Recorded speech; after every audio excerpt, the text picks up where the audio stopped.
Since I am an AI, I don't have a physical voice to speak. But I have prepared the text below in a format that captures the rhythmic intensity and scholarly gravity of your draft.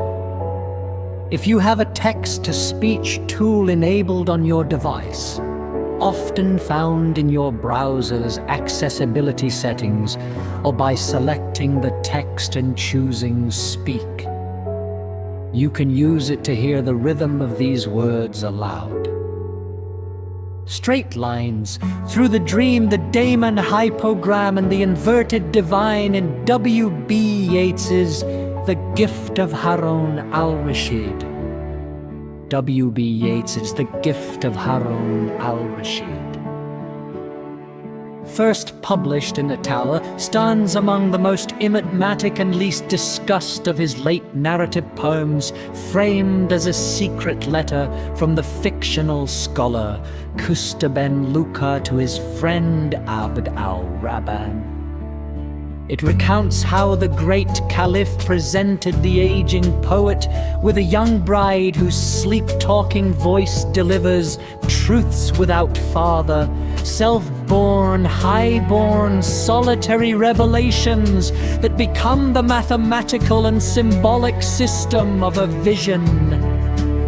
The poem is at once a veiled autobiography of Yeats's marriage to Georgie Hyde-Lees and their automatic writing sessions, a meditation on love, aging, and the terror of the supernatural, and a profound statement on the relationship between the human self and its daimonic counterpart.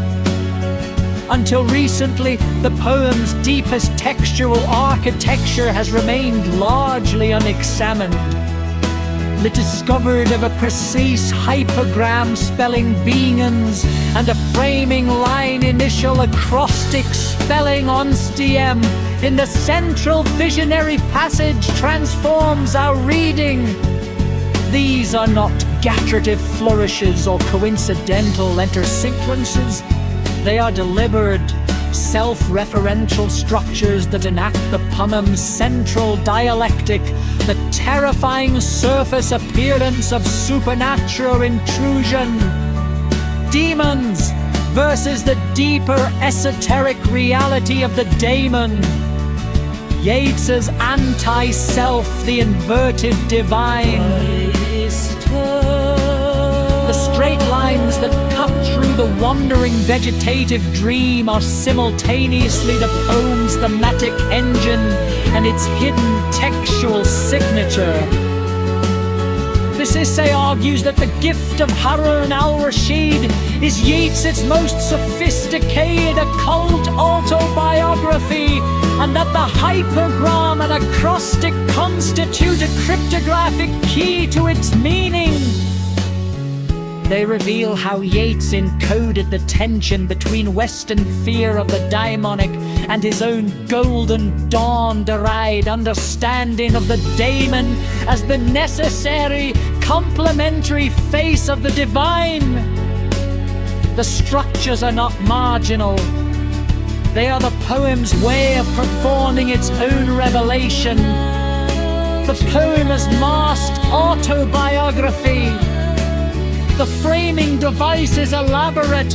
Kusta ben Luca writes to his old conbundrum, instructing him to hide a letter in a treatise of Parmenides, so that it may survive for caliphs to world's end.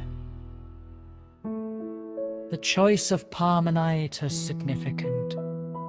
The pre-Socratic philosopher of unchanging being provides the metaphysical ground against which the poem's daimonic revelations unfold. Sappho's song is mentioned only to be passed over. Erotic limit yields to philosophical ontology.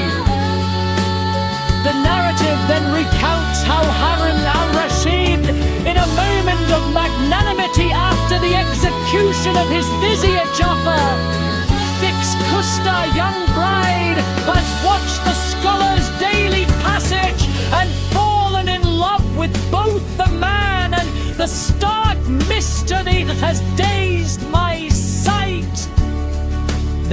happiness is interrupted by nightly visitations. After natural sleep, the bride rises, eyes shut, and speaks with a voice that is not her own. Custer declares. Or was it she that spoke, or some great djinn? I say that a djinn spoke. The voice delivers truth that no book and no human mind begot.